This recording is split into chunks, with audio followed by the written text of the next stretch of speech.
네, 부동산 재테크하면 이분을 빼놓을 수 없겠죠? 오늘 부자질이 일부를 꽉 채워주실 부동산 전문가님 모셨습니다. 조민기 부동산 경제 전문가님 나오셨는데요. 인사 나눠볼게요. 안녕하세요.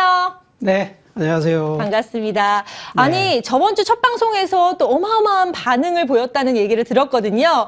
두 번째 방송도 더 각오가 남다르실 것 같은데 한 말씀 부탁드릴게요. 네, 지난주 방송 또 시청하신 우리 시청자분 대단히 감사합니다. 자, 매주 그렇지만 우리가 금년도 시작하는 시점에서는 역시나 부동산에 대한 정보, 특히 알짜 정보를 좀 많이 찾아가는 게 필요한데, 저희 방송 보시면서 그런 정보들 많이 찾아가면서 올해 한 해는 좀 부동산 수익 나는 한 해가 되시길 바라고요. 제가 좀 더 알찬 정보들 많이 준비할 테니까 저희 방송 채널 고정하고 지켜봐 주시면 좋겠습니다. 네. 채널 고정 전문가님이 강조해 주셨으니까 꼭 기억해 주시고요. 제가 좀 질문이 있습니다. 아무래도 부동산을 갖고 계신 분, 그리고 항상 부동산 하면 따라오는 게 세금 문제인데요. 투자를 잘하는 것도 중요하지만, 자, 이 세금에 대한 전략을 잘 세우는 것도 참 중요한 것 같습니다. 우리 부자질이 시청자 여러분들이라면 잘 아실 것 같은데요. 그런데 우리 스스로가 이 세금 전략을 짜기에는 정보도 부족하고 또 많은 정보를 알아야 되는데 이 시간이 부족해요. 그래서 저희가 그런 분들을 위해서 오늘도 해결해드리기 위해서 세테크 전략에 대한 꿀팁을 또 가득 좀 전해드리고 싶습니다. 그래서 이사님께서 오늘도 정말로 이 세테크 전략 전문가만이 알 수 있는 그런 전략을 세워오셨다고 하는데 어떤 내용인가요?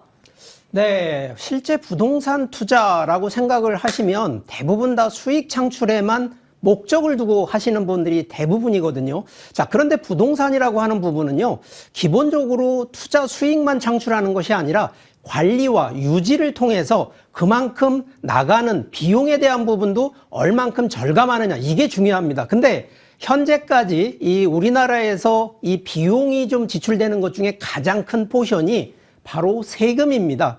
결론적으로 우리가 재테크는 많이 하는데 세테크를 못하는 게 요즘 추세거든요. 그래서 그런 측면에 좀 맞춰서 우리 시청자분들 좀 도움이 될 수 있도록 세테크 전략 한번 준비를 좀 했습니다. 자, 기본적으로요, 이 부동산은 다른 투자 상품 대비 세금이, 자, 다른 거는 보통 소득 기준이면 소득세만 보통 내거든요.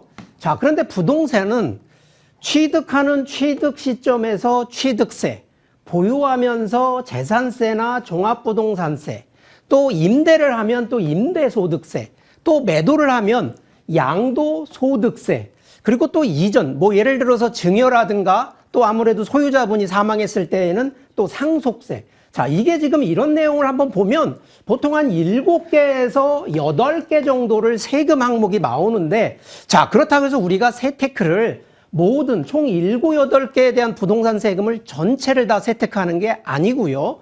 기본적으로 3가지의 절세 전략이 있습니다. 가장 큰 부분이 바로 양도소득세, 두 번째가 종합부동산세, 그리고 세 번째가 증여세에서, 그래서 이 부동산 세금 중에 이 3가지 항목에 대한 절세를, 세테크를 어떻게 하는지만 포커스만 잘 맞추신다 그러면 충분히 성공적인 부분이 좀 되는데, 자, 우리가 금년도 3월 달에 대통령 선거, 6월 달에 지방선거가 있지 않습니까? 자, 그런데 이 세금 정책은 부동산 정책하고 항상 일맥상통을 하다 보니까, 자, 현재 아직까지 대통령 아직 이 당선이 안 됐지 않습니까? 그러다 보니까 현재 이 더불어민주당이나 국민의힘에서 예상되고 있는 대통령 후보들이 지금 내놓고 있는 공약들을 좀 살펴보니까 실제 현재까지는 부동산 규제에 대한 부분으로 되어 있었지만, 자, 금년도 대통령이 당선되는 부분 입장에서는 후보자들이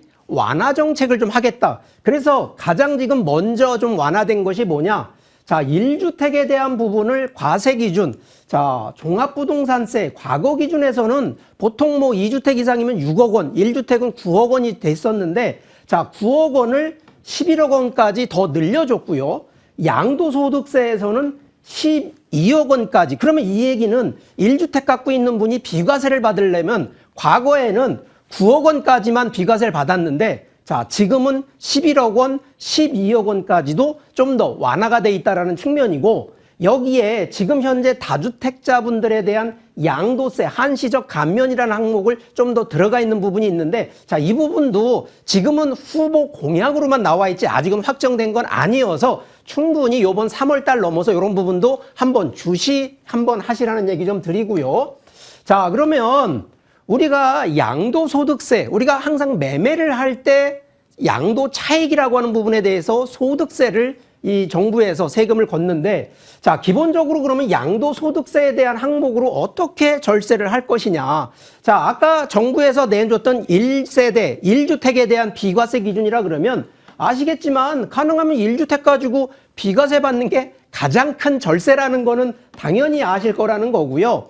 두 번째 케이스가, 자, 어쩔 수 없이 1세대 2주택 같은 경우가 생기는 분들이 있습니다. 뭐 가장 비근한 예가 결혼을 하게 되는데 남자, 신랑과 신부가 각각 주택이 하나 있다가 결혼을 하게 되면 한 세대가 돼 보니까 2주택이 되는 케이스. 바로 이런 경우에 그러면 2주택이니까 세금을 기존대로 비과세가 아닌 세금을 매기게 되면 너무 억울한 부분들이 있지 않습니까? 그래서 일시적 2주택 경우에 비과세 적용되는 케이스들. 자, 요게 한 7, 8가지가 되는데, 자, 요런 항목들 잘만 확인하셔서 적용하신다 그러면 충분히 비과세 적용을 받을 수 있다는 것도 아시라는 얘기 드리는 거고, 자, 보통은 과거 기준으로 보면 이제 부부 공동 명의를 하라는 배경이 양도소득세라든가 종합부동산세는 인당 기준으로 갑니다. 그러면 우리가 주택수로 따질 때에는 한 세대, 한 가구로 따지는데 세금을 할 때는 양도소득세는 각각 개별로 세금을 매기기 때문에,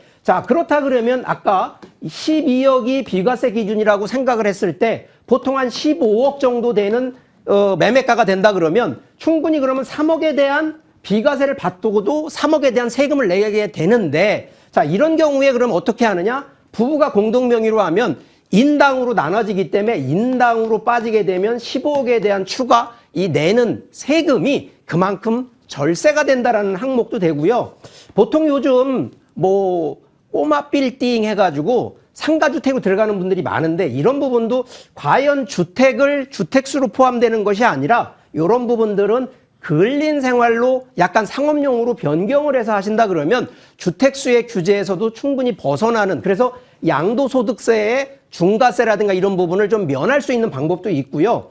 특히나 매도할 때 보통 챙기지 못하는 게 뭐냐면 보유하는 동안에 그 해당 부동산에 들어간 비용들이 있는데, 자, 이런 비용들 중에는 공제받는 비용들이 있거든요. 그래서 보유할 때 이런 비용 들어가는 경비들을 잘 영수증을 잘 챙겨 놓으신다 그러면 충분히 공제를 받는 이런 부분들이 있기 때문에, 자, 그리고 가장 또 중요한 부분, 특히 양도소득세에서요, 1년 중에 2건 같은 경우에 되는 경우에는 무슨 문제가 있냐면 하나는 이득이 나고 하나는 손해봤을 때 이런 부분에 대해서는 합산이 되기 때문에 충분히 합산공제로 받을 수 있다는 점 설명드리고, 자, 종부세 같은 경우에는 우리가 기본적으로 이걸 포트폴리오라고 하는데 주택 하나만 보는 것이 아니라 주택, 토지, 상업용으로 해서 3가지 상품으로 분산을 하는데 각각 적용되어 있는 세금인데 여기서 가장 큰 비중은 상업용이 80억 원 이상이 돼야 종부세가 적용이 되기 때문에 아무래도 투자 포트폴리오 포션상 상업용 쪽으로 많이 이 비중을 두시라는 얘기도 좀 드리는 거고요.